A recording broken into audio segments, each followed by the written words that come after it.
Toby and Henrietta were enjoying their new job on the island of Sodor, but they do look old-fashioned and did need new paint.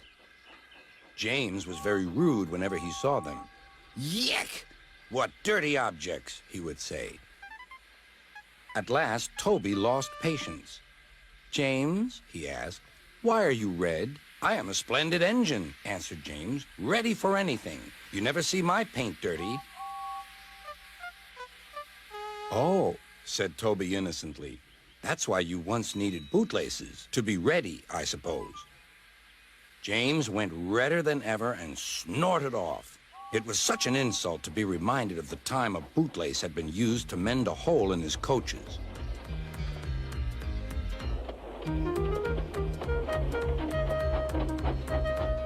At the end of the line, James left his coaches and got ready for his next train. It was a slow freight, stopping at every station to pick up and set down cars. James hated slow freight trains.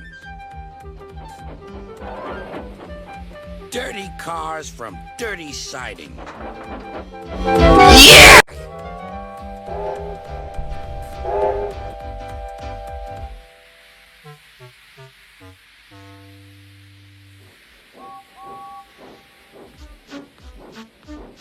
Starting with only a few, he picked up more and more cars at each station till he had a long train.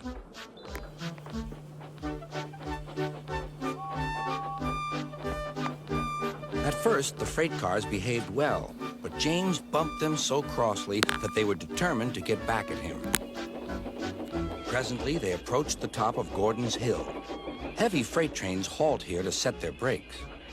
James had had an accident with cars before and should have remembered this. "Wait, James, wait," said the driver, but James wouldn't wait.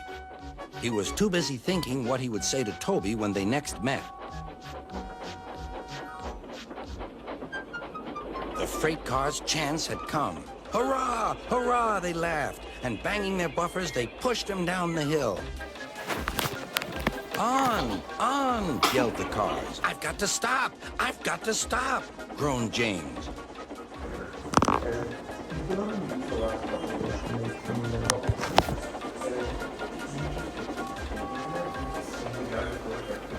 Disaster lay ahead.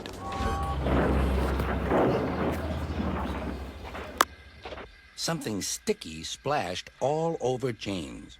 He had run into 2 tar wagons and was black from smokebox to cab. He was more dirty than hurt. But the tar wagons and some cars were all to pieces.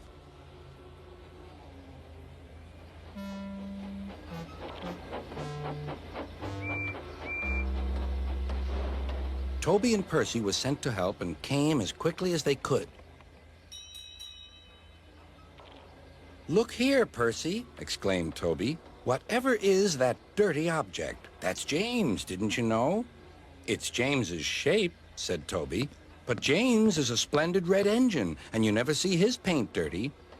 James pretended he hadn't heard.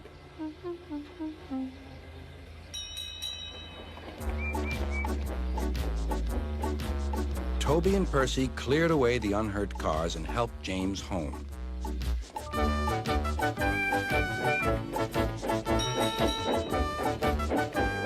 Sir Topham Hatt met them.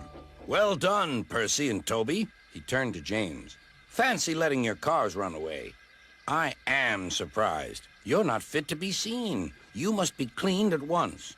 Toby shall have a new coat of paint." "Please, sir, can Henrietta have one too?" said Toby. "Certainly, Toby." "Oh, thank you, sir. She will be pleased." All James could do was watch Toby as he ran off happily with the news.